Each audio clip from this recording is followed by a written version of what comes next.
The old sign creaked in the wind. "Welcome to Black Hollow," it proclaimed in faded paint. The words seemed less like a greeting, more like a threat. The highway stretched before me, swallowed by darkness on either end. Dense trees lined the road, their branches twisting like skeletal fingers. The headlights of my car cut through the oppressive blackness, the only source of light in this desolate place. I could feel the weight of unseen eyes on me, watching my every move. Black Hollow had a reputation. People whispered about it. They said it was a place where reality blurred, where the veil between this world and the next wore thin. I was starting to understand why. The air grew colder as I drove deeper into the heart of Black Hollow. I rolled up my window, the sound unnaturally loud in the stillness. My headlights flickered, casting dancing shadows that played tricks on my eyes. I could have sworn I saw a figure standing at the edge of the trees, but when I looked again, it was gone. Just my imagination, I told myself. But deep down, a chill ran down my spine. Something wasn't right here. My phone buzzed on the dashboard, breaking the silence. It was Maya, my wife. "Hey, honey," her voice crackled through the speakers. "Where are you? It's getting late." I glanced at the clock on the dash. Almost midnight.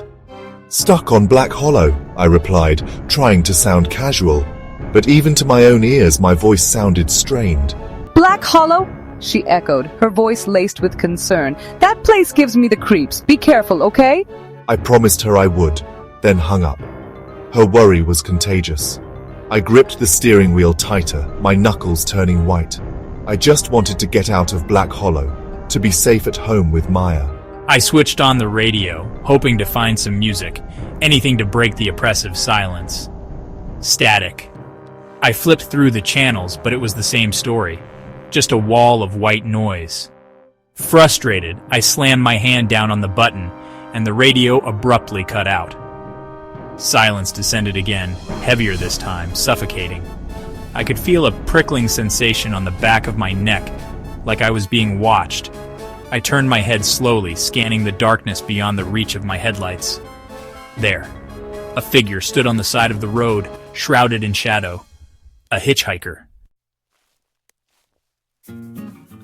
The figure stepped into the pool of light cast by my headlights. It was a young woman, her clothes drenched, her dark hair plastered to her pale face. Her eyes were wide and dark, reflecting the faint glow of the dashboard. She looked lost. I hesitated, my foot hovering over the brake pedal. Black Hollow was no place to pick up a stranger, but something about her desolate appearance tugged at my conscience. I slowed the car to a stop beside her. She didn't speak, just stared at me with those fathomless eyes. "Need a lift?" I asked, rolling down the window a crack. The woman remained silent, her gaze unwavering. Then she slowly nodded. I popped the lock on the passenger door, and she slid into the seat beside me. The air inside the car instantly felt colder, heavy with an unnatural chill. I could smell damp earth and something else, something faintly metallic, like old blood. I tried to ignore it, focusing on the road ahead. "Where are you headed?" I asked, trying to break the uncomfortable silence. The woman didn't answer. She just stared straight ahead, her eyes fixed on some point in the distance. The silence in the car was deafening. The woman sat beside me, an enigma wrapped in damp cloth. Her presence amplified the unsettling atmosphere of Black Hollow. The temperature plummeted, my breath fogging in the air. I turned the heater up, but it blew only cold air. "What's your name?" I asked, trying to break the tension.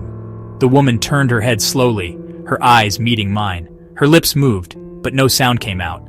Then, she pointed a trembling finger towards the dashboard. My phone lay there, screen glowing. A message flashed across it, a single line of text. "Don't talk to her." Fear coiled in my gut. The message, the cold, the woman's eerie silence. It was all too much. I tried to focus on the road, but a thick fog was rolling in, obscuring the already limited visibility. The headlights seemed to bounce off the dense mist, creating an illusion of shifting walls. "Just tell me where to take you," I pleaded, my voice tight with fear. "I want to help you." The woman finally spoke, her voice a dry, raspy whisper. "You've already passed it." Her words were like icy fingers closing around my heart. What did she mean? Past what? I was about to ask when the radio crackled to life. A child's voice, high and sweet, filled the car. It was singing a lullaby. A lullaby I knew. A lullaby my mother used to sing to me. But the lyrics, they were wrong, twisted, dark. The lullaby filled the car, each note sending a fresh wave of ice through my veins. The lyrics, once innocent and soothing, now dripped with menace, painting horrifying images in my mind. The woman beside me hummed along, her voice blending with the child's voice from the radio, creating a chilling duet that seemed to claw at my sanity. I fumbled for the radio dial, desperate to silence the terrifying song, but it wouldn't budge. It was as if an unseen hand held it in place, keeping the lullaby playing. "Stop it! Please, just make it stop!" "Why, don't you like my lullaby?" Her words were a slap in the face, jolting me back to some semblance of control. I had to get out of this car, now. I slammed my foot on the brake, the car skidding dangerously on the fog-choked road. Without a word, I threw open the door and stumbled out into the night. I could still hear the lullaby echoing through the fog, following me. I ran until my lungs burned and my legs screamed for mercy. The fog seemed to cling to me, slowing my progress, as if trying to drag me back to the car, back to the woman and her terrifying lullaby. But I couldn't go back. I wouldn't. I had to get away from Black Hollow, from whatever evil permeated its twisting roads and dense woods. I burst through the tree line, my clothes snagged on branches, my skin scratched and bleeding. I didn't care. I had to keep running. Then I heard it. A sound that cut through my terror. A sound I recognized with a sickening lurch in my stomach. The unmistakable crunch of metal on metal. A crash. My car. I stopped, my heart pounding a frantic rhythm against my ribs. The lullaby had stopped. The only sound now was the gentle rustling of leaves and my own ragged breathing. I turned slowly, hesitantly, dreading what I might see. The fog was starting to dissipate, revealing a scene that sent a fresh wave of horror crashing over me. My car. My mangled, twisted car, lying on its side, the headlights casting long, distorted shadows in the darkness. I stumbled towards it, my legs feeling like lead weights. My hand trembled as I reached for the door handle. It was cold, deathly cold. I pulled it open and a scream caught in my throat.